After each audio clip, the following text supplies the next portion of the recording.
So they were like, hey, I feel a cold spot here. I was like, huh, have man, nothing lah. That was when they took out the EMF detector. What I saw, I just basically kind of lost my mind because that was the point that I really actually started to believe that these things actually exist.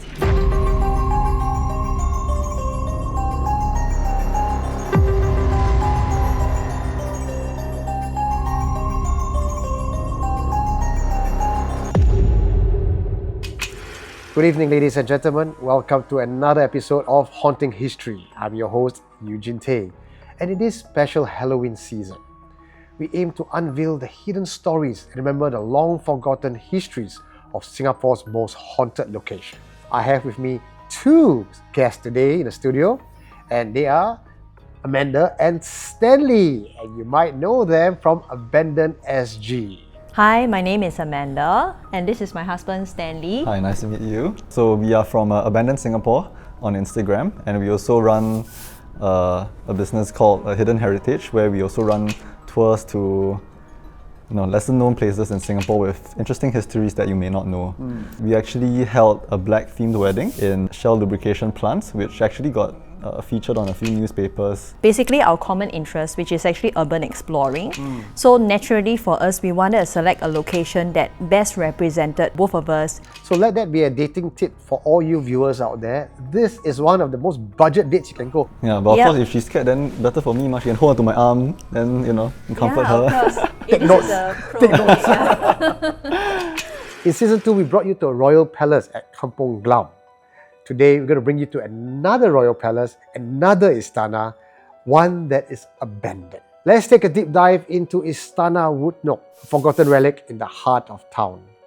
But now, a crumbling monument to a past filled with intrigue, tragedy, and untold stories. Its decaying halls echoes with the whispers of bygone era.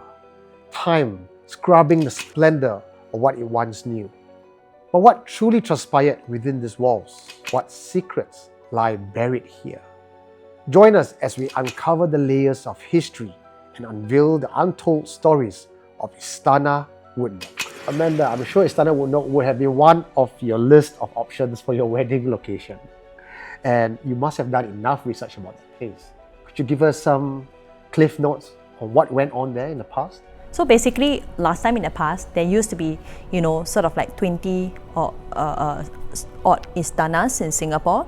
So, but now we are only left with around 3, from what I know. So basically, we have the main istana, where the president lives. There's another one which is Istana Kampong Glam, and then we have this Istana Woodneuk, which is actually abandoned. We had Istana Woodneuk and Istana Tyersall in the past. Istana Woodneuk being like a blue tile, and then Istana Tyersall being a red tile, kind of like a palace. So you got two different istana, and what were they built for? Like, these are grand palaces.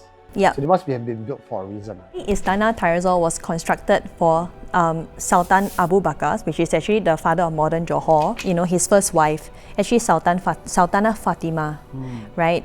But unfortunately, I think that before the completion of Istana Tyersall, Sultana Fatima actually passed away.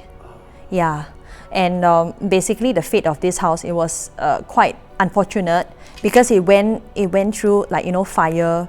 It was burnt down to the ground. Subsequently, I think in the government reacquired this land for about 25 million. Yeah, so that was actually the sort of like cliff notes on Istana Tyersall, which many people these days actually mix it up with Istana Woodneuk. Istana Woodneuk, on the other hand, was actually built for the Sultan Bakar's fourth wife, Sultana Khadijah. Sultana Khadijah lived in the house all the way until 1904, when she actually passed away. But before she actually passed away, she sort of like sold this house to Abu Bakar's son, which is Sultan Ibrahim, who actually married a Scottish-born wife, Sultana Helena, and basically refurbished this house with very ornate kind of furniture and all that. So, built in the late 19th century, Istana Woodneuk has undergone multiple reconstruction and change of ownership. Originally, it was part of Tyersall Park, and the first owner is Captain John Dilros, who then later sold it to Sultan Bakar. So, I wonder about the future of Istana Woodneuk. considering the value of the land sitting right beside a UNESCO site. The entire area of Tyersall Park is regarded as special use or for open space only, which means it cannot be developed or used for anything else. So it might seem that Istana Woodneuk will be there for many, many more years to come. So it seems to me that the entire area, both Istanas, had issues with fire and death. Do you think that has anything to do with the supernatural? Yeah, but at the same time, you know, it was also used as a military hospital with, I think, over 700 people, losing their lives. Or during the Japanese occupation time, right? During the occupation. So, I mean, that's not exactly why the house burnt down previously, but definitely there would probably be lots of perhaps lingering spirits or bad energy that still resides over there. With regards to that, you have people staying there all the way until even down to 1942 when the Japanese invaded. The entire Istana was used as a hospital, allowing people to come on in, which I thought was a great idea. But unfortunately, during a bomb raid, it landed on Istana and 700 patients died in the place, adding more souls to a place that already has a lot of souls. A dark history, right? Correct. So when was the Istana officially abandoned? I think after the war, right, the Istana was officially handed back to the Sultan of Johor for his own private use. Basically, I think from then on he used it to house his own sportsmen and for his own administrative uses. After his passing in 1959, it used to be a very bustling house. That place slowly became forgotten. No more mention of the invites, or no more mention about any parties, visitations and all those things. Yeah. So basically, that was when it gradually became forgotten. Please do take note that walking through and towards Istana Woodneuk is considered trespassing. Even if you get through that and you don't get caught, the building itself is extremely unsafe. The structure is all crumbling, the ceiling, the rooftop. You might get hurt. You guys have obviously been there as well to explore. Do you have any personal encounters there? We actually brought an EMF detector to the place. Yeah. We particularly was drawn to one particular room within the Istana. So that is actually the room that is just in the middle of the grand staircase. We were saying, hey, how about you try to stand here? Can you feel the difference in the temperature? So I think I also asked you to try, right? Because for me, I'm the kind that's a little bit more logical. I'm more on the logical side, lah. So for me, when I visit these places, I'm just here to take photos. I'm the kind that can't really sense anything one. So they were like, hey, I feel a cold spot here. They said, hey, come here, Stanley. And I was like, huh, have man, nothing lah. And that was when they took out the EMF detector, and they took it out, and then they asked the question, if are you an old or are you a new spirit here? If you are a new spirit, please turn this EMF detector to the red color. Immediately it shot up to the red color, and after it came back down again. So I was like, what the? It literally just answered our question. So if you commit suicide, please turn it to the red.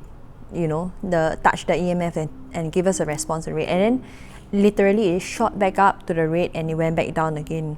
And I think we didn't have our phones, anything near us. There wasn't any wire or whatsoever, no. So it was literally giving very intelligent kind of responses. And there you have it, a royal palace turned to ghostly ruin. Istana Woodneuk stands as a reminder that even the grandest can fall victim to time and tragedy. Who knows what other stories are still hidden in this mansion, behind the vines and crumbling walls.